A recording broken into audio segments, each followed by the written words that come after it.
So good morning everybody. So I have come up with my lecture number 3 on nuclear physics.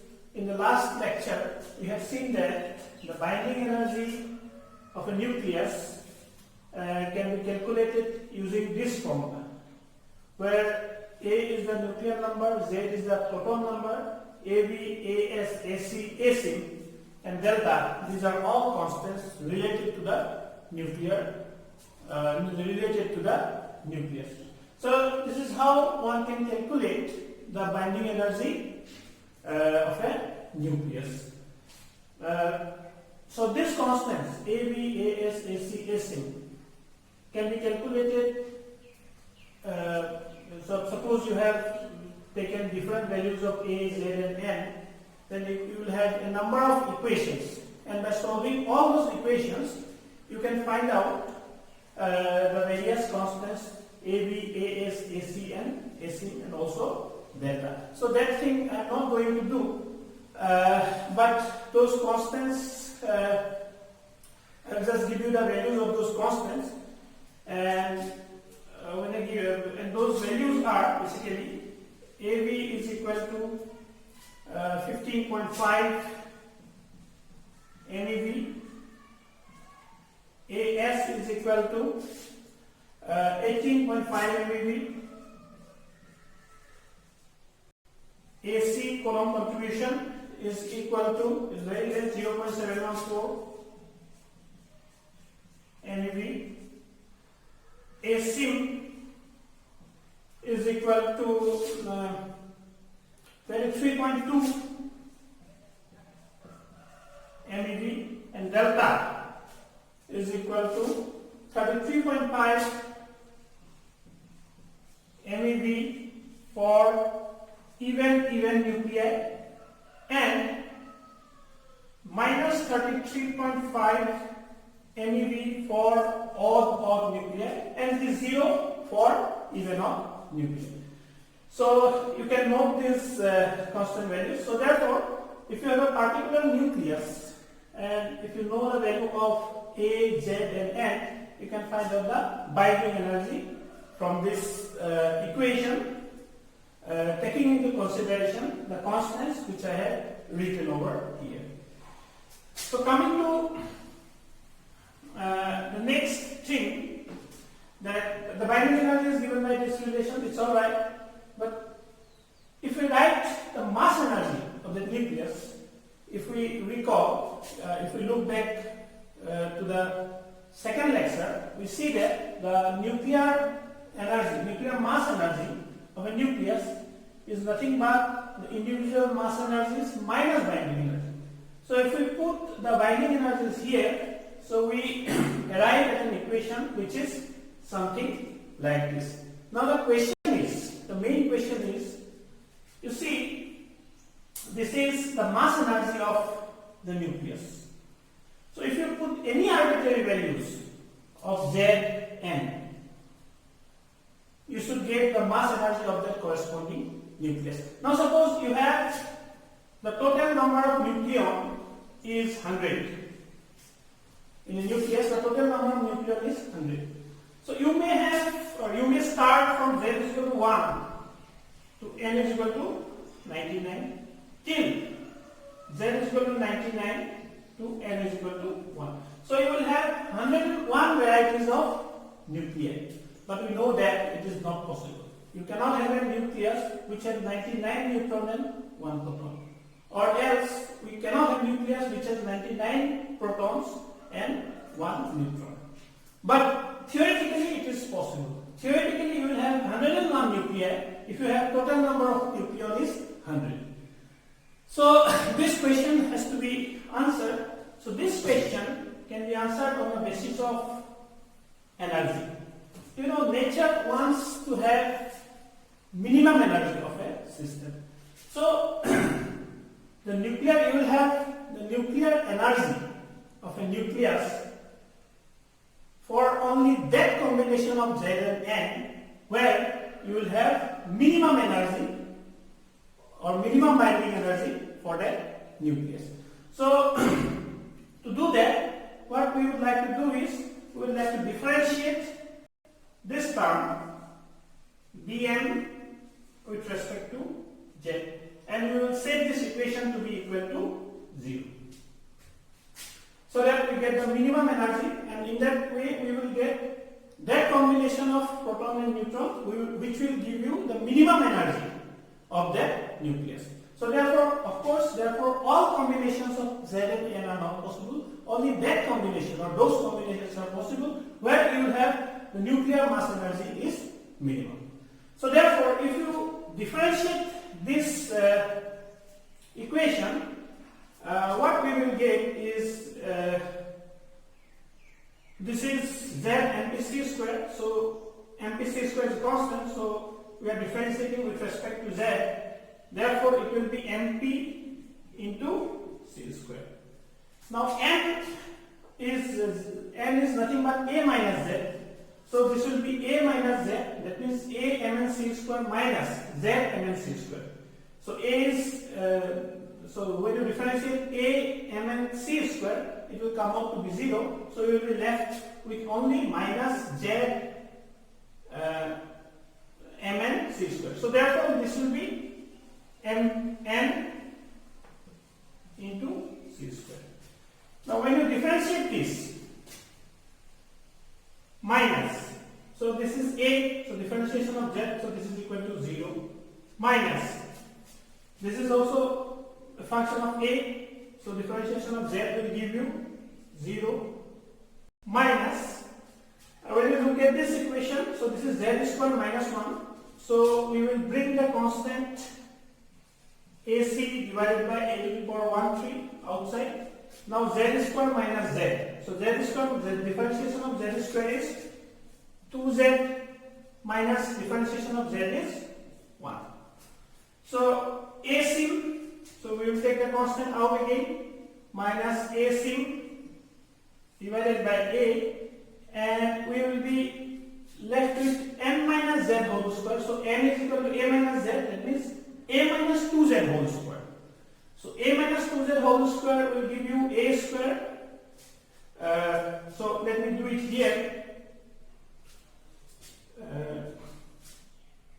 So A square minus, so A minus 2Z whole square, A square minus or plus 4Z square minus 2 into A into 2Z. So 4 A Z. So when we will differentiate this, and put it here, we will get A square, differentiation of A square is to Z is 0. So this will be 8Z minus 4A. 4. So therefore, so when you differentiate this mass energy with respect to Z, we get this. So we need to now simplify this equation. We need to simplify this equation.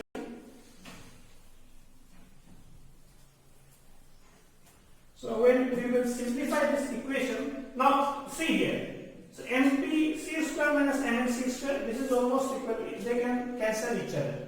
So this is almost equal to 0 because the mass of proton is almost equal to, the mass energy of proton is almost equal to mass energy of neutron. So they can cancel each other. So therefore we are left with dm by dz, which is equal to, so this is minus, so this should come out to be plus, this also comes out to be plus, and when you differentiate delta, it is equal to 0. So therefore, we are left with AC divided by A to the power 1 by 3, 2Z minus 1 plus AC symmetric constant divided by A. So this is 8Z minus 4A. Now take the Z components or take the Z parts in one side. So this is equal to 0. So therefore, so this is basically 2AC Z divided by A to the power 1 by 3 minus AC a to the power 1 by 3 plus 8 A sim Z minus, so A will cancel each other, 4 A sim is equal to 0.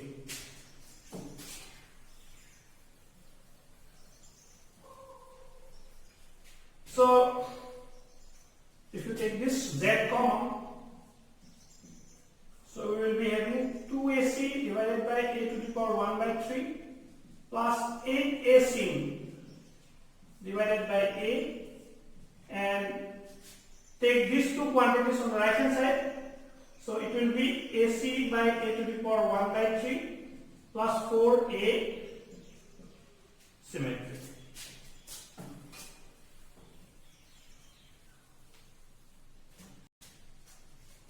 So therefore, Z will be equal to AC divided by 1 by 3 plus 4 into A sim divided by 2AC divided by A to the power 1 by 3 plus 8A sim divided by 8. Now, if you put the values of AC, A sim as I have shown you, the values of this constant, then this quantity can be simplified to A by 2 multiplied by 1 divided by 1 plus 0.008 A to the power 2 by 3. So therefore, when we set the minimum energy, differentiation of minimum mass energy to be equal to 0, so we have obtained a relationship which is equal to Z is equal to A by 2 1 divided by 1 plus 0.008 A to the power 2 by 3. Now this relationship gives you about the relationship of Z and A. Now when you have A is very less, for example oxygen or nitrogen or carbon, when A is equal to very less, then this quantity is almost equal to 0. So this 1 plus 0.008 A to the power 2 by 3. So this quantity is almost equal to 0. So therefore we will get Z is equal to A by 2. But when A is very large, the total number of nucleon is very large, then this quantity is greater than 1. So therefore this Z is always less than A by 2. In other words, the number of neutrons in that nucleus is greater than the number of protons. Then only you will get this condition, dm by dz is equal to 0. So when the number of nucleon in a nucleus is large, is more, then the total number of neutrons should be greater than the total number of protons, and that combination only will give you the minimum energy criteria. And if the number of nucleons, total number of nucleons is less than nucleons is less, then the total number of proton is almost equal to total number of neutrons, because if this is 1, so Z will be equal to A by 2. So therefore we can write that